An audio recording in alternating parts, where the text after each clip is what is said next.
Rita, you are the winner of a state lottery.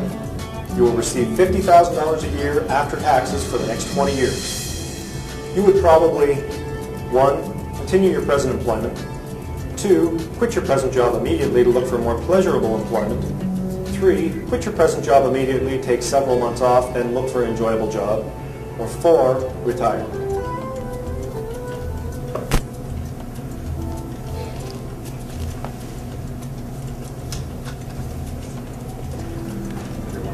Okay. Rita, what would you do?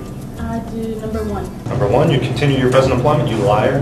No, I wouldn't. Everybody says that. And it's Seriously, I would. I've always said that if I won the lottery, no matter how much it was, the money that I win would not go towards me, it would go towards my family, and basically pay out any debts, buy anything that they would like, and then the remaining would be to me. So I'd continue my employment. Okay. Reveal your answers, please. Well, guys, looks like we all agree. Yeah. I thought that we all agree with number 3. We all should talk freedom more. How come nobody said, well, she would take the money and she'd start her business? Well, that's why I said the thing. I thought she'd take like some time off and take a break, and then quit at Teletech and work on starting up on helping to start her own business, and she'd leave Teletech. Okay. We think high hopes for you, girl. I have high hopes. Stay at Teletech, come on, girl. My family's very important. So no one scores any points on that one. Corey. The victim of an incurable, debilitating disease asks a friend to help him put him out of his misery. The victim leaves a suicide note stating his wish to die. It is an apparent suicide, but the police discover that the victim's friend supplied the necessary help. If you could make the laws applying to this, you would 1, treat it as a suicide and allow the friend to be free and clear of all criminal charges, or 2, enact laws specifically restricting suicide aid. Only 2 choices on this one. You have a 50-50 chance of getting it right.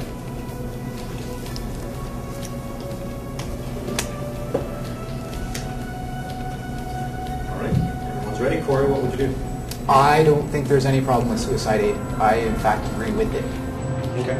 I had a friend when I was in high school, my best friend in high school. His mom had MS, and she had been in the hospital for years and years and years, and she was at the point where she wanted to die. She was very miserable and she couldn't move barely, and she told her son that she was going to try and starve herself. He came to terms with that, but then they upped her morphine level so that she wouldn't be with it enough to be able to starve herself. And so he had to live with the knowledge that his mom was living even though she wanted to be dead. And I think it would have been probably better if she was allowed to pass away.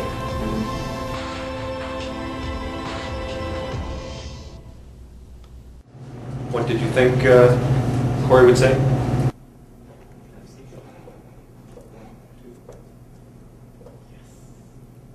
Sean, why did you think... Well, I know Corey is just a genuinely nice guy. Like there's no rough edges to him, and I think his friends are probably held in the highest degree, and he honors them. And I don't think he could ever bring himself to just put criminal charges on a friend who, he was helping or doing something that had good intentions behind it. And you two have kind of been hanging out a little bit off the show, so do you think that's helped a little bit in knowing Corey a little better? Well, I think I certainly have. The more time you spend with somebody, the more you get to know about them. Yeah. Okay. And Rita and David, you thought that he would not go for it? I'll be honest, I was actually going on a bluff by Corey. I thought that's my answer. Very good. I think he's that type of person too. So I thought it was too obvious that he's probably... Yes, I thought it'd be a little too obvious, so I kind of went with the opposite. So okay, is that what you're thinking Pretty too? much the same thing, yeah. So they thought you would bluff. So okay, so interesting. Okay, but the only one that scores a point on this one is Sean. Sean's in the game. On the court. David, this is an interesting one. You have loaned your lawnmower to a neighbor whom you know casually. After it is returned, you discover that it has a broken blade. Would you, 1, immediately tell your neighbor and ask that he pay for the repairs?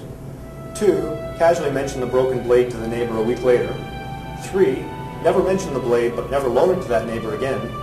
Or 4, fix it and loan it to him again without mentioning the previously broken blade. Clear on the answers?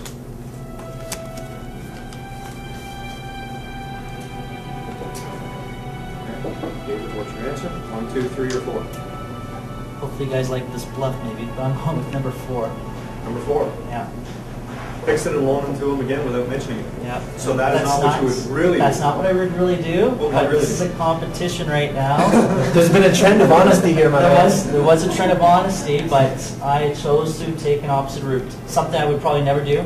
I'd probably casually talk to him again and just ask him about a week later. So I would have gone with number 2. I'm pretty sure that's maybe what these guys would have chosen, but probably throw them off and we'll see what their answers are. But I went with number 4. Very good. Okay, so review your answers. You all said... I would say number 2. Corey and Rita said 2. Sean said 1. So nobody scores any points on that one, although Corey and Rita were probably the most perceptive there. Well, I think this is a very interesting point in the game because we've come to a defining moment where the first player has bluffed, and now it doesn't necessarily rely on perception and honesty, perception of honest answers, but more perception of when people can be honest and when they can be bluffing. So, should be interesting. Sean, bad news. Your doctors think that you are going to die in less than 6 months. Good news. You'll feel fine until the day you depart. You can accomplish one of the following before that big day. Take your pick. 1. Would you make $1 million to leave to friends and relatives? 2. Take a flight around the Earth on the NASA space shuttle? 3. Save the life of a stranger? Or 4. Outlast your doctor's prediction by 1 year?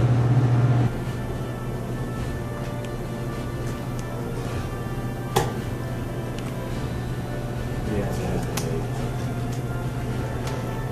I don't think I like this answer. Everybody done? Okay, Sean, what would you do? Number 4. Number 4. Outlast your doctor's prediction by 1 year? That's right. Reveal? What did everybody say? Number 2.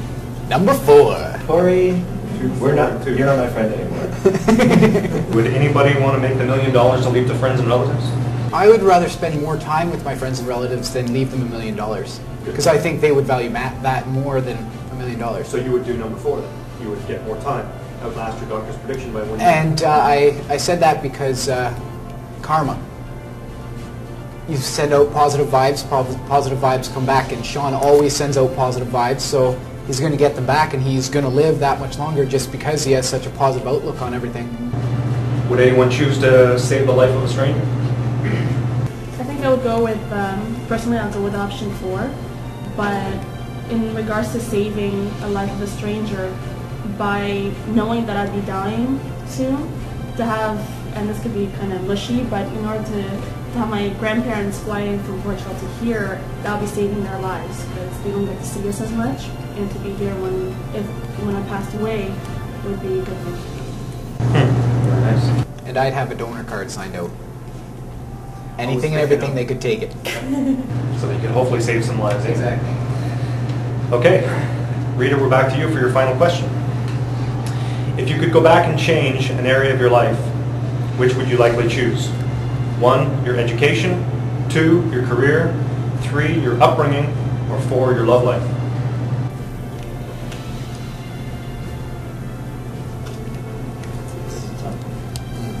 This is very tough.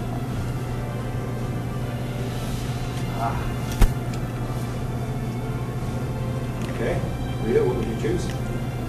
Okay, this would not be the one I would actually choose, Okay. But- so you're bluffing. I'm bluffing on this one, Bluffs. Okay. but I would pick number 3.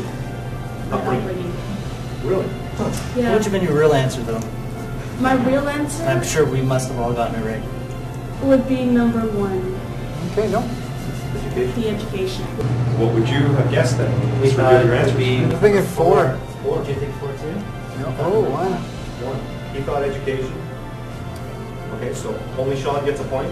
No, no one gets No. No one gets a point. Oh, She ended that's up right. picking That's 3. right. He bluffed everybody. No point. Well, you know what? I'm just gonna get brand new cards for my answer now. Like, doesn't matter.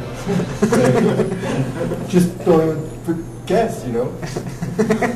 The only reason why I would pick Number one is because I started taking social working when I was in college, and because of stuff that happened in personal life, I never actually got to finish it, so I go back and finish it then. But my upbringing is who's made me who I am today. I'm not changed anything like that. I knew that you. And my love life, things happen, and you learn from it, you get stronger. So nothing changes about that either. Anybody have comments on what they would personally change about their life? Education, career, upbringing, love life? Absolutely nothing. Wouldn't change a thing? Live the life by the day. Just keep going with it. Change what's happened to you, you change who you are. And I'm happy with myself. And that brings us to you, Corey. A large national union is on strike for higher wages and benefits. Workers are picketing your favorite grocery store and asking that no one shop at the store. Your reaction is which of the following? 1, you support the striking workers and stay away from the store during the strike. 2, you're ambivalent about the strike but avoid the store for purely practical reasons. Or 3, you shop at the store in spite of the strike and the pickets. So to know that it's his favorite store.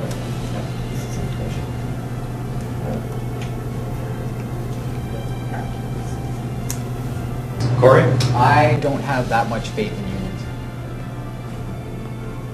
I'd go to the store anyways. Go to the store anyway. Number 3, reveal your answers, please. Yes! What did you guess, Rita? 3. I also guessed 3. Oh, heavy score here. I just went like this and just shuffled the cards. I thought that's what you. I kind of thought that's what you would be thinking.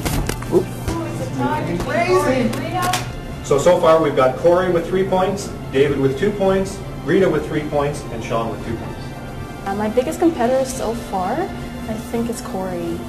It's funny because we don't hang out, we don't really talk outside of work, or outside of here, actually, to even work together. But it's fun. It's easygoing, and it gives us a chance to actually learn more about each other. And it'll be interesting to see how it works out.